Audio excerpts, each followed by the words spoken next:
Hello everyone.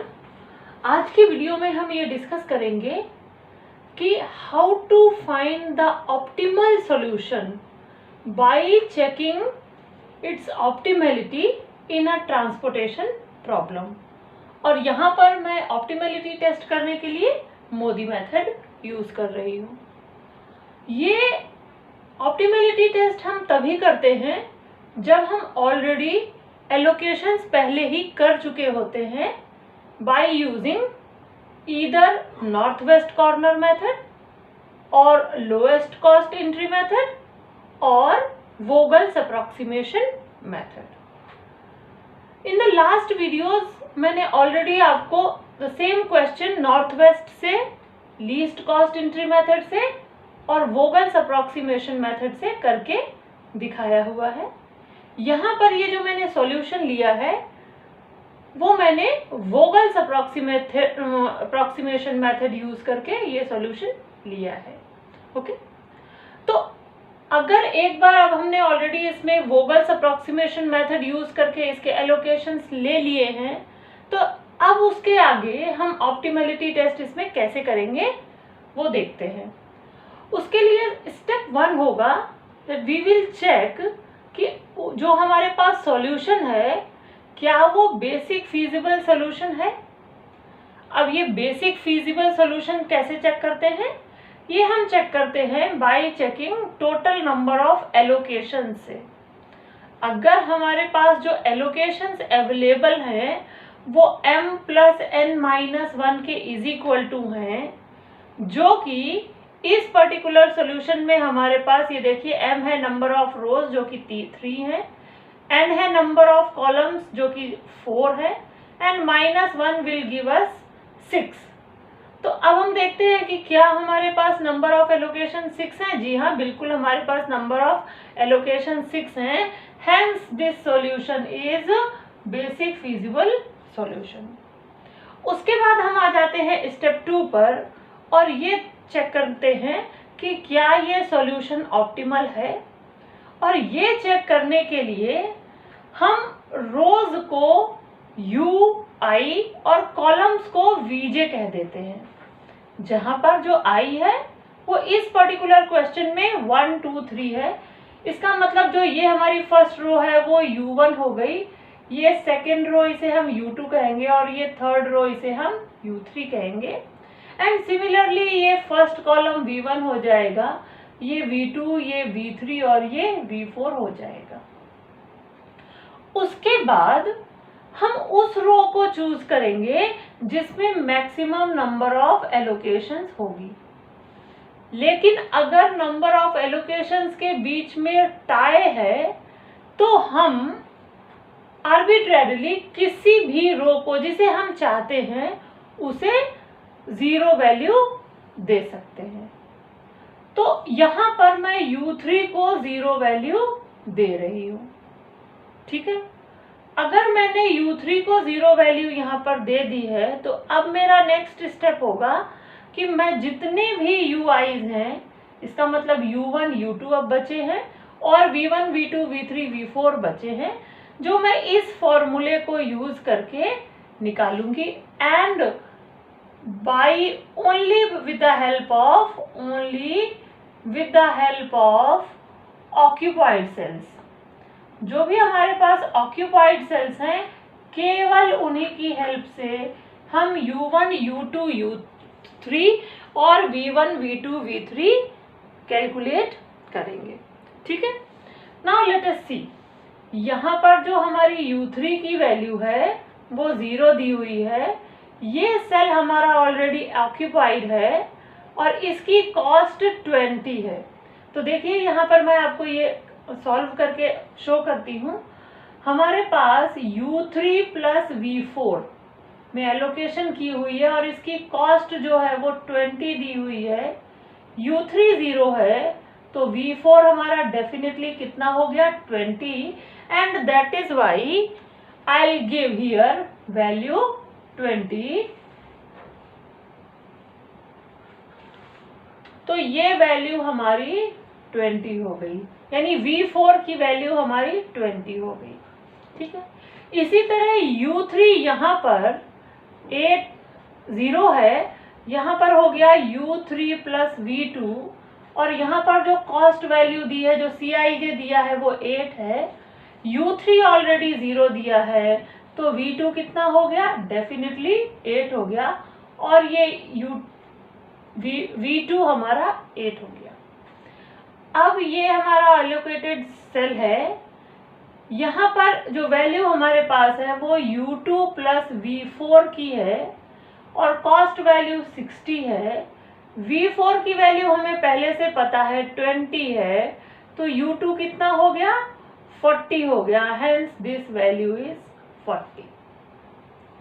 Similarly हम U1 निकाल सकते हैं। आप देखिएगा हमारे पास हो जाएगा U1 प्लस V4, इसमें कॉस्ट वैल्यू दी हुई है 10, और V4 की वैल्यू हमारे पास 20 है, तो U1 हमारे पास हो गया -10, और इस तरीके से ये U1 की वैल्यू हमारे पास -10 हो गई।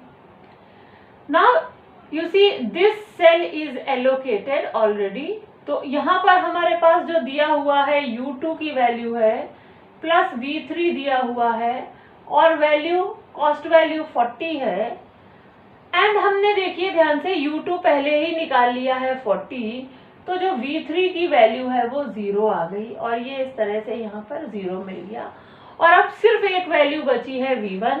तो आप देखिए यहाँ से हमारे पास है U1 plus V1 is equal to 19, U1 हमारे पास -10 है, तो इस हिसाब से V1 की वैल्यू हमारे पास 29 हो गई। अब ध्यान से देखिए, मैंने सारे U1, इसका मतलब U1, U2, U3, और सारे VJs, इसका मतलब V1, V2, V3, V4 की वैल्यूज निकाल दी हैं, और इसी के साथ हम स्टेप 3 पर पहुंच गए हैं।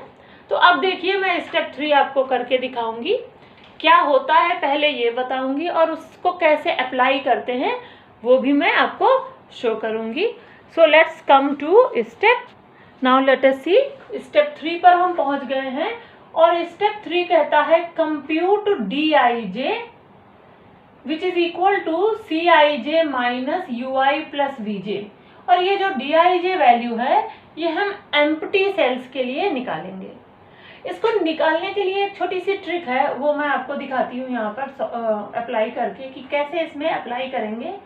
ये ट्रिक कुछ इस तरह से है कि मैं यहाँ पर ये CIJ लिख दूंगी फॉर ऑल एम्प्टी सेल्स, और यहाँ पर मैं एक टेबल बना दूंगी ये UI प्लस VJ की, so this is a table UI plus VJ की, and again for the empty cell. ठीक है,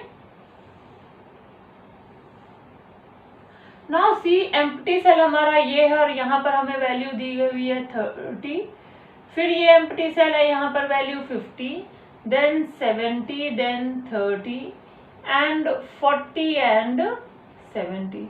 these are the cost values of the empty cell. और अगर इस हिसाब से देखें तो यहाँ पर ये जो वैल्यू होगी वो होगा U1 प्लस V2। U1 की वैल्यू है -10 और V2 की वैल्यू है 8, तो हमें यहाँ मिल गया -2। फिर इस सेल को देखना है, ये सेल है हमारा U1 प्लस V3। U1 है -10 और V3 है 0, हमारे पास आ गया ये -10। और अब इसके बाद ये वाला फर्स्ट सेल है जो कि U1 और V1 का सेल है, तो U2 की वैल्यू है हमारे पास 40 और V1 की वैल्यू है 29, तो यहाँ पर हो गया 69। फिर ये 30 जो कि U2 और V2 का सेल है, तो U2 की वैल्यू है 40 और V2 की वैल्यू है 8, तो ये हो गया 48। और इस तरीके से अब ये U3 और V1, जहाँ पर U3 तो 0 है और V1 29 है, तो ये हो गया 29। एंड यहाँ पर फिर से U3 प्लस V3 और हमारे पास दोनों वैल्यूज 0 हैं, तो हमें ये कुछ इस तरीके से मिल गया। नाउ आप देख सकते हैं कि टेबल से हमारे को ये CIJ minus UI plus VJ निकालना बहुत ही आसान है। अगर मैं इस वैल्यू के लिए जो dij है वो कैलकुलेट करूं तो मुझे क्या मिलेगा? मुझे यहाँ पर जो dij है वो मिल जाएगा। अब देखिए डायरेक्ट अगर मैं लिखूं तो ये यहाँ से -2 हटेगा, +2 बनेगा और यहाँ हो जाएगा 32। ये मैं dij लिख रही हूँ। ये देखिए 50 है और ये -10 है, जब ये दोनों ऐड होगा तो मुझे मिलेगा 60। यहाँ पर 70 - 69 है तो मुझे मिलेगा 1। यहाँ पर 30 - 48 है तो मुझे मिलेगा -18। यहाँ पर 40 - 29 है तो मुझे मिलेगा 11 एंड यहाँ पर 70 - 0 है तो मुझे मिलेगा 70। तो आप देख सकते हैं कि मुझे कुछ इस तरह से DIJs मिल गए।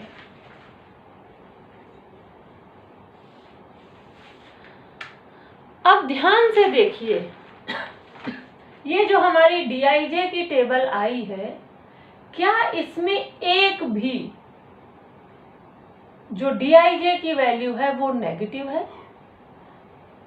तो अब हम आ गए इसका मतलब स्टेप 4 पर, और अब मैं स्टेप 4 आपको लिखकर दिखाती हूँ। स्टेप 4 कहता है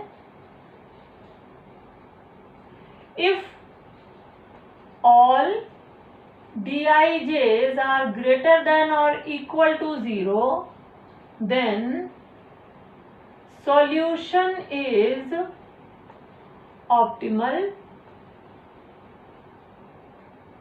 और हमें आगे जाने की कोई आवश्यकता नहीं है, बट इफ एटलीस्ट वन, कोई भी एक DIJ इज लेस देन 0 है, देन गो टू स्टेप 5। तो हमें आगे स्टेप 5 पर आने की ज़रूरत हो जाएगी।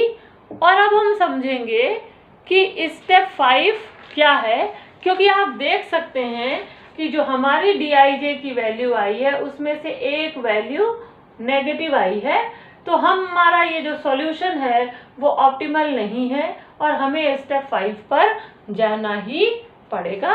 सो let us see what is step 5।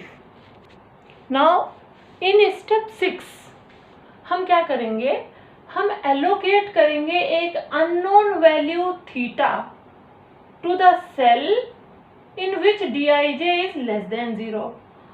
अब बात ये आती है कि जो माइनस है वो क्या इंडिकेट करता है?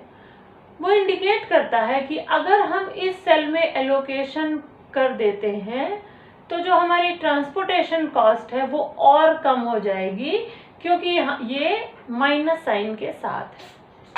ठीक है, तो अब चूंकि ऐसा है, इसका कहने का मतलब ये है कि हमें इस सेल में कोई वैल्यू एलोकेट करनी है इस तरह से कि सप्लाई और डिमांड पर कोई फर्क ना पड़े। वही यहाँ पर स्टेप 6 में लिखा है मैंने, that allocate an unknown value theta to the cell जिसमें DIJ लेस देन 0 है। उसके लिए हम क्या करेंगे, हम एक लूप कंस्ट्रक्ट करेंगे जो कि इस सेल से शुरू होगा और इसी सेल पर खत्म हो जाएगा, इस तरह से कि डिमांड और सप्लाई हमारी बैलेंस्ड रहे। लेट अस सी कि हम लूप कैसे बनाएंगे, आइए देखते हैं।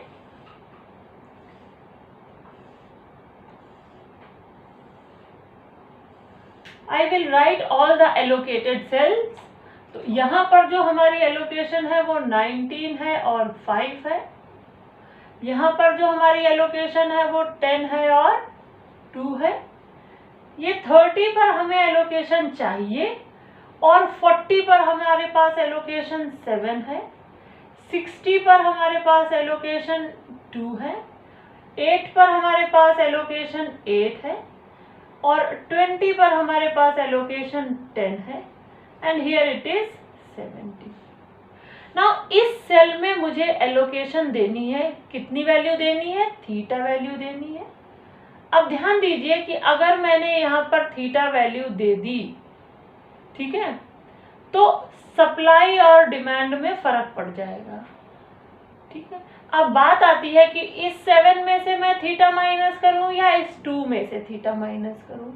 उसके लिए ही हम क्या करेंगे, एक लूप बनाएंगे, ऐसा रेक्टेंगुलर लूप बनाएंगे कि जिसके बाकी जो 3 एंड्स हैं, जैसे इसका एक ये पॉइंट यहाँ पर एलोकेशन नहीं है, ये लूप का दूसरा पॉइंट, लूप का तीसरा पॉइंट, ये जो बाकी के 3 कॉर्नर्स हैं वो एलोकेटेड सेल्स में ही हों। मैं फिर से एक्सप्लेन करती हूँ। लूप ऐसे बनाएंगे कि जो फर्स्ट पॉइंट है वो थीटा पर हो और बाकी के अदर जो 3 पॉइंट्स हैं वो बाकी 3 एलोकेशंस पर हों, that will be the rectangular loop. और इस वजह से चूंकि ये जो सेल है जिसमें 40 हमारी कॉस्ट वैल्यू है और 7 एलोकेशन है, उसको हम लूप में नहीं लेंगे क्योंकि वो हमारे रेक्टेंगुलर लूप में नहीं आ रही है।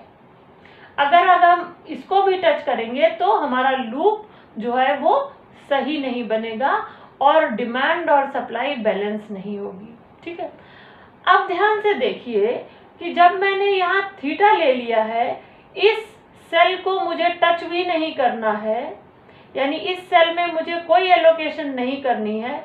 मैं सिर्फ एलोकेशंस जो थीटा है उसको, उसमें सप्लाई और डिमांड को सेटिस्फाई कराने के लिए मैं इस सेल में और इस सेल में चेंजेस कर सकती हूँ, बाकी किसी भी और सेल में चेंजेस नहीं कर सकती हूँ।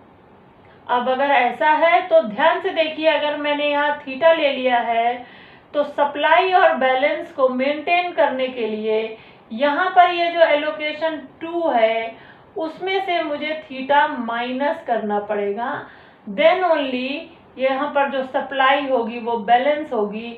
अगर मैं थीटा माइनस नहीं करूँगी तो हमारी सप्लाई 7 + 2 + थीटा हो जाएगी, जो गलत हो जाएगा। सिमिलरली यहाँ पर 8 हमारे पास एलोकेशन है और हमें इस एलोकेशन में से 8 - थीटा करना पड़ेगा सो दैट यहाँ पर जो डिमांड है वो हमारी बैलेंस हो जाए। नाउ यू सी, यहाँ पर आपने 8 में से थीटा माइनस कर दिया है, तो यहाँ पर ये जो हमारी 10 एलोकेशन है उसमें हमें 10 में से थीटा प्लस करना पड़ेगा, अदरवाइज यहाँ पर जो सप्लाई है वो अफेक्टेड हो जाएगी।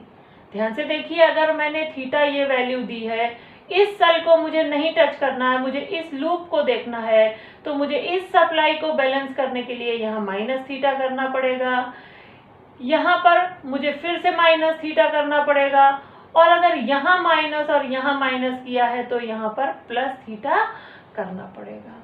तो ये इस तरीके से हमारा स्टेप 6 कंप्लीट हो जाता है और इसमें मैंने एलोकेशंस वापस चेंज कर दी हैं। इसी के साथ अब हम स्टेप 7 पर पहुंच गए हैं। अब देखिए हम स्टेप 7 पर क्या करते हैं। अब देखिए हम स्टेप 7 में क्या करेंगे। अब स्टेप 7 में हमें इस थीटा की वैल्यू कैलकुलेट करनी है। अब वो हम कैसे करेंगे? We will obtain this theta by equating to 0 the minimum of allocation. ये जो 4 हमारे पास लूप में सेल्स हैं, इसमें जिसमें भी हमारे पास मिनिमम एलोकेशन है उसमें भी खास बात ये, मिनिमम में जिसके पास माइनस थीटा है। अब देखिए यहाँ पर प्लस थीटा है, यहाँ पर प्लस थीटा है, ये दोनों हम नहीं ले सकते, हम सिर्फ ले सकते हैं 2 - थीटा और 8 - थीटा।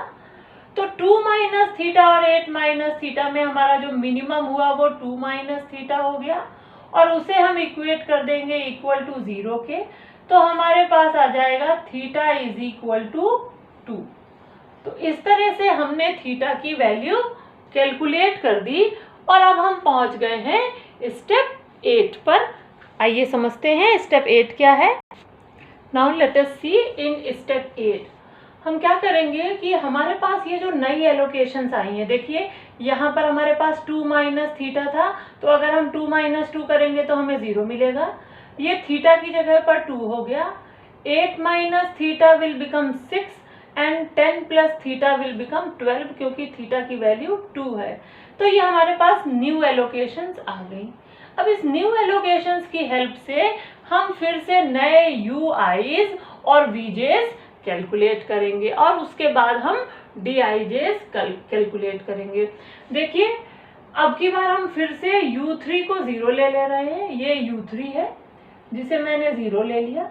अगर U3 0 है तो हमारा V1 क्या हो जाएगा, ये अगर V1, V2, V3 और V4 है तो यहाँ पर जो हमारी सेल वैल्यू थी वो हमारी सेल वैल्यू है यहाँ पर 8। ये हमारी जो कॉस्ट थी सेल वैल्यू वो थी 8। यहाँ पर जो हमारी सेल वैल्यू थी वो थी 20। ठीक है, यहाँ पर जो हमारी सेल वैल्यू है वो है 10। With the help of this हम फिर से कैलकुलेट करेंगे। यहाँ पर हमारी सेल वैल्यू 40 है, यहाँ पर हमारी सेल वैल्यू 19 है और यहाँ पर हमारी सेल वैल्यू है 30।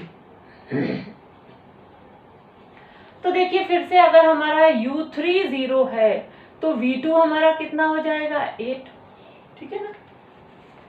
इसी तरह अगर हमारा U3 0 है तो V4 कितना हो जाएगा हमारा 20, V3 हो जाएगा 10 और V1 हो जाएगा 29।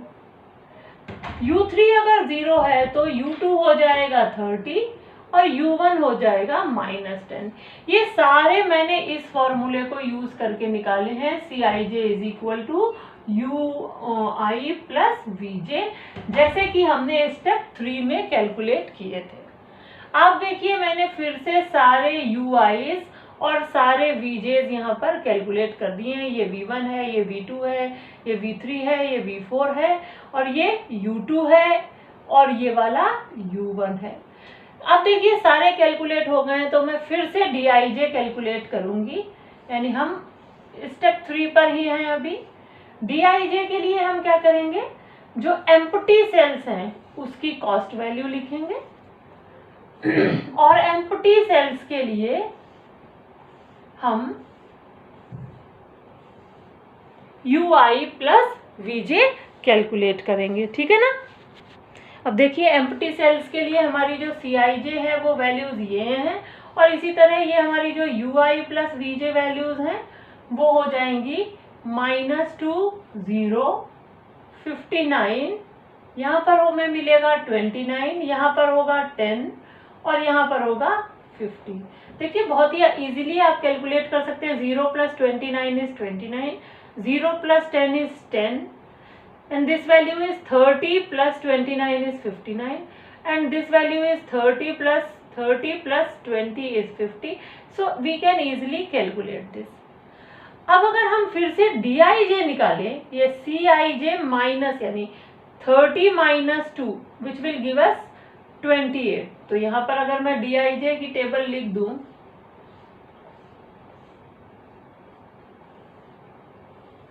ये अगर मैं कहूँ कि ये Dij की टेबल में लिख रही हूँ तो 30 माइनस -2 विल बिकम 32, क्योंकि 2 माइनस है तो ऐड हो जाएगा। 50 minus 0 will give us 50, 70 minus 59 will give us 11, 40 minus 29 will give us 11, 70 minus 10 will give us 60 and 60 minus 50 will give us 10. Now you please see carefully that all Dijs are greater than 0. ठीक है ना। मैंने क्या किया, जो हमें नई values मिली थी एलोकेटेड की, उससे फिर से मैंने Cij, पहले तो सारे UIs निकाले, फिर Vjs निकाले और फिर से Dij कैलकुलेट किया। और अभी हम स्टेप 8 पर हैं। ये सारा प्रोसेस मैंने स्टेप 8 पर दोबारा रिपीट किया है और मुझे मिला कि जो Dijs हैं वो सारे के सारे ग्रेटर देन 0 हैं। So let us see, now I will write, it is since all Dijs are greater than 0, hence solution is optimal। हम इसे और फर्दर प्रोसीड नहीं करेंगे एंड मिनिमम ट्रांसपोर्टेशन कॉस्ट हमारी क्या हो जाएगी,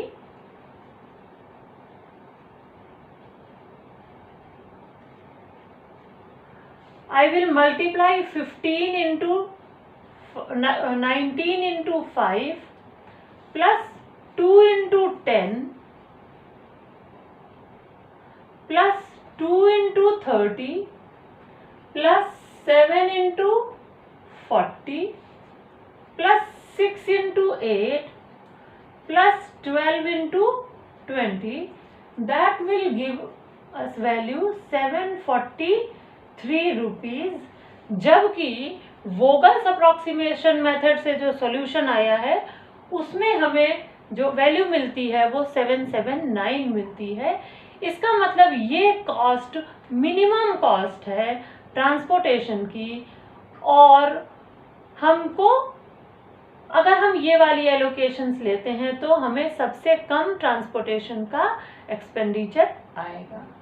सो I hope you understood this problem, that how do we check optimality using MODI method.